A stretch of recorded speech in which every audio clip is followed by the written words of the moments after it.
And we move now to economy news with the host of I-24 News Economy Magazine, Natalie Ehrlich. Good evening, Natalie. Good evening. Well, Natalie, we discussed the blizzard in the U.S. at length tonight. How is it affecting the economy? Right. As you can see, this is not just a huge inconvenience for the residents who live there. And by the way, I used to live in New York City for 7 years. I have never seen snow like this.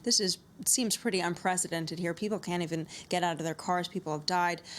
So this is a huge impact on businesses.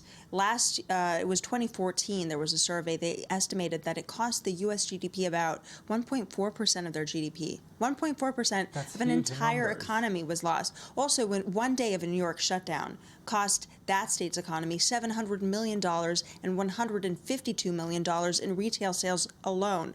Also consider that factories are closed down. They can't receive orders.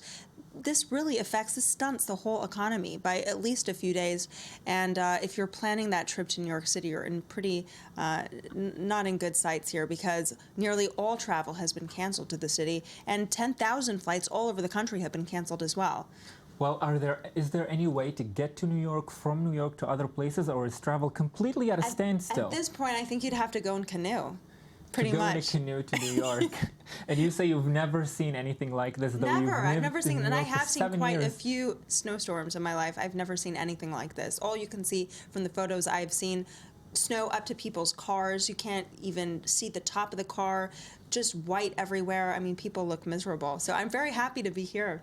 And the number you gave us before in 2014, how much was the GDP hurt? 1.4% of the entire U.S. GDP.